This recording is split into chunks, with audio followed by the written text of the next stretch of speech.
Pirates' lone blemish in the Big East so far. That home loss to Villanova. Do they have any magic left up their sleeve here down the stretch? Mullins a turnover. Pirates looking to push as we cross the 4-minute mark. Beautiful dribble drive. Trey Parker taking him to the playground. And don't think he didn't take a look at Reed. Reed was sizing him up on the right side of the basket, and he took a quick glance at him and said, there's no way the big guy's going to go from the right side to the left as quickly as I can go.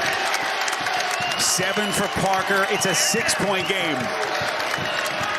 Handoff taken by Ball. On the wing, Mullins. 9 on the timer. They're looking to go high-low and get it to the post again. Here comes Mullins, sealed off the baseline. This is Stewart. 3 to shoot. Reed. He's going to fire. And Payne got a piece.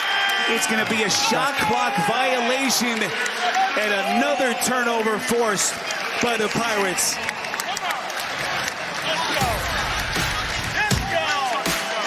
There's so much fight from this Seton Hall team. Trey Parker trying to breathe life into the Pirates.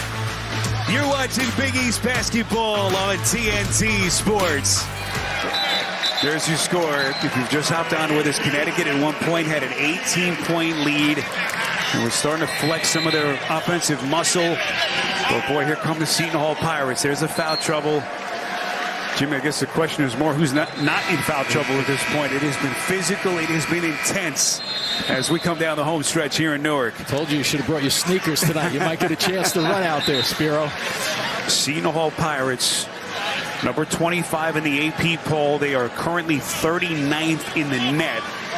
They've got quad 1 wins on the road at St. John's and that neutral site win over NC State. If they can somehow come back and win this game tonight, it would get them to within a half game of the lead in the Big East as they enter the night tied in the loss column. And what a massive victory this would be. But boy, they got their work cut out for them here, down 6. Here's that weave again. They'll take a backdoor cut out of it, too, if they can get it. Williams elevates. That's no good. Parker, offensive rebound, and somehow gets it to drop. A bad bounce off the three-point shot turns out to be a great bounce for Seton Hall. That pass taken away. Parker's circus shot missed it. Payne. It's loose. Parker loose ball. Nice no shot right there. Parker's going to get him reset. By the way, Seton Hall still hasn't hit a 3. 0 of 12 as a team. And somehow they're still alive. Here's the pull-up. Clark elevates and hits. And somehow we got a 2-point game. Clark just has to be very careful on the defensive end here, Spiro. You do not want to make a mistake because he's the guy who's going to lead them from the point guard position. He's got 4 fouls. Don't reach. Connecticut has not scored in nearly 4 minutes. Demery holding, 10 to shoot. Caraban is held. Boy, they're going to get Elijah Fisher off ball. That's going to put Caraban at the line for 2. And Shaheen Holloway is incredulous. I think once he thinks this through, there's this crazy layup shot there to get it to go by Parker. And here's the action. Look at this play. He just turns and finds a guy. And that starts the offensive rebounding efforts. And you get an 87% shooter for the Huskies at the line. It was Elijah Fisher who made that steal and then the save. But now it's Alex Caraban. Jimmy, there's no other player that they want at the free throw line in this moment. 2-time national champion, 4-year starter, multiple years as a captain for Dan Hurley. The guy who has quietly authored one of the all-time careers in Connecticut basketball history. Pretty much money from the free throw line. 1:40 left in regulation. The Huskies trying to hold on for dear life. Clark into the corner. He's out of bounds. Critical Seton Hall turnover.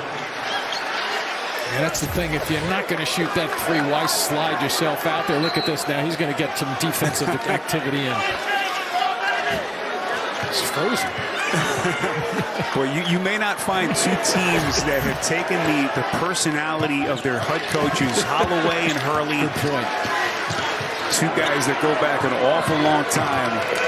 Back to their days at Seton Hall in the early 90s. How about this possession right here for both of these teams? Demery trying to fend off Clark as we come up on the final 70 seconds. On the wing, Mullins underneath. Look at Caraban, gets it to Reed. But boy, that pinpoint passing, the recognition by Caraban. So Reed's going to get to the line for two. It's on Payne. That's his fourth. And it's a tricky set that he just ran right there. Danny Hurley down the other end. Brought it to the left side, and it was an extra pass with the way they set that play up. Very well-designed play, and what a terrific time to execute on it. But Tarris Reed's having a nightmare night at the line. He's now 5 of 12 at the stripe in this game. You see it goes from one side to the right, back to the right side, and an extra pass down deep. Connecticut Huskies, their only loss of the season, a 4-point loss at home to Arizona in November. Game that they played without Tarris Reed and Braylon Mullins. Can they put the finishing touches on this pesky Pirates team? Up 5 with 62 seconds left. No need to panic right now. Good cut. Clark underneath, it's Payne. Officials are going to get Reed. That'll be Reed's third. So Stephon Payne to the free throw line. He's only a 57% free throw shooter. And he's going to have a chance to cut this thing down to 3 to make it a one-possession game.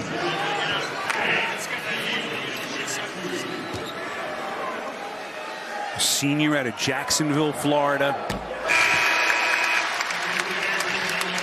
Third collegiate stop. First year in the program, his last 2 years at Jacksonville. Defensive substitutions here for Seton Hall, too. They want to really up-tempo it, so get some fresh legs in there. Missed it. Boy, who touched it last? It's off Reed. How about Rivera's effort just then, too? To at least go after the basketball. Boy, let that tension drama build even more here in Newark. Clearly off the hands of Reed. Didn't box him out, didn't push him up the line. Inbound, this is Williams. Short. Offensive rebound, Clark. On the wing. Clark gets it back. Another chance. And finally, Seton Hall with his first triple of the night. 1-point game. And that forced a timeout right now. Listen to the fans now.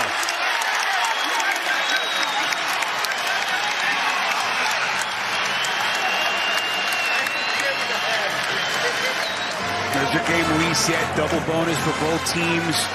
Pirates 3 timeouts. Seton Hall, or the Connecticut Huskies, rather, down to their final timeout.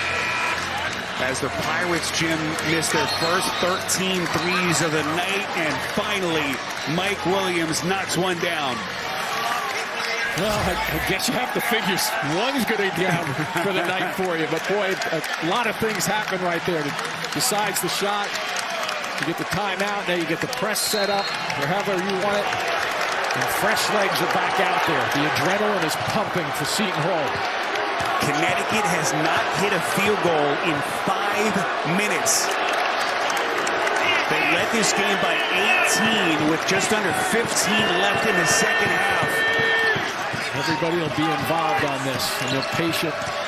Here comes Demery, little bit of a trip. The officials are going to get a foul, and they're going to put Silas Demery Jr. at the line for 2, and Bud Clark has fouled out for the Pirates. Yeah, they were looking for a continuation right there, but this is a good call from the officials. The rule changed this year, Spiro, where you can do a continuation, but he gets fouled before he really gets the ball and starts up into his upward motion just then on that the last step. Shaheen Holloway can't bear to watch as he loses one of his most experienced and indispensable pieces. And now the Philadelphia native done for the night for the final 29.2 of regulation. Silas Demery Jr. is going to get to the free throw line. the junior from Raleigh, North Carolina, 80% free throw shooter on the season. 2 for 2 tonight. Even if you hit both here, it's still a one-possession game, 29.2 left. Seton Hall, Jimmy, again, 3 timeouts left. Yep. So you got that full suite, that full menu of options if you're Shaheen Holloway in terms of how you want to handle this 3-point lead. Yeah, once again, it's you don't need the 3 right now. I was going to talk things over. You may as well start to use some of those timeouts. They'll take one here. They'll be down to 2 with 25.9 seconds. And everyone's going to catch their breath with Connecticut clinging to a 3-point lead. As we welcome you back courtside, Spiro Adidas, Jim Spinarco, Andy Katz working the sidelines for us. We thought that this would be a fun night, and my goodness, it has been intense. Hasn't been pretty for Seton Hall, Jimmy, but this is what they do. They just defend, they scratch and claw, and here they are with a chance down the stretch. Yeah, they had to grind. There's no question about it to get back into this game, and they have some options right now when you think about how to handle this with plenty of time on the clock with just under 26 seconds left. I think you can mix it up down low a little bit and drive it to the basket. Now, just like we've seen when their first shot went in from the outside, the 3-point shot a moment ago, you test the waters down deep. If you have something, throw a body at a defender and get to the free throw line. If not converting on the bucket, if you have to kick it out, then you hope that somebody else steps up and knocks down a 3. Told you about the resumes of these two teams. Connecticut, number 3 in the country, 16-1. They come to Newark tonight riding a 12-game winning streak, 8th in the net.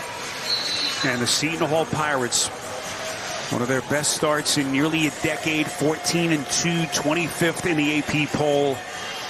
A team that has overcome double-digit second-half deficits in each of their last 3 games. But now, Jimmy, you got to play without Bud Clark, one of your sure ball handlers. And some might be saying, well, you're up 3. Why doesn't Connecticut foul? Way too early for that with the shot clock, with the game clock at 25.9. Remember, double bonus, 2 free throws on every whistle from this point forward. Trey Parker, who's been huge down the stretch. Williams elevates, and Mullins got a piece.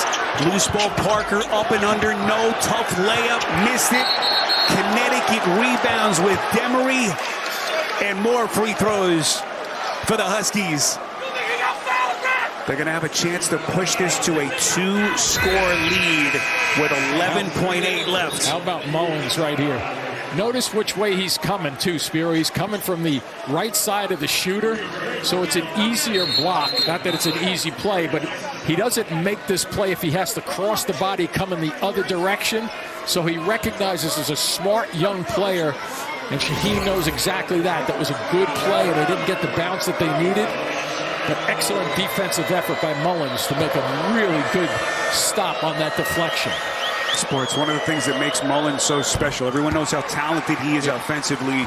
Son of a coach. He played for his father, Josh, who was an assistant during his high school career. His dad, who played at IUPUI, who played mid-majors, a guy who just instilled toughness in his own son. And how proud he must be of the player he's become. 2 huge free throws from Demery. 5-point lead. And now the Pirates looking for some magic. Pull up from Simpkins. Missed it. Rebound Parker. And another turnover. And it looks like the Pirates are going to run out of gas here after they made a valiant push down the stretch. The Connecticut Huskies finally exercise some of their road demons against Seton Hall. All the respect and love between Dan Hurley and Shaheen Holloway as the Huskies extend their winning streak to a 13th game as they win it here in Newark, 69-64.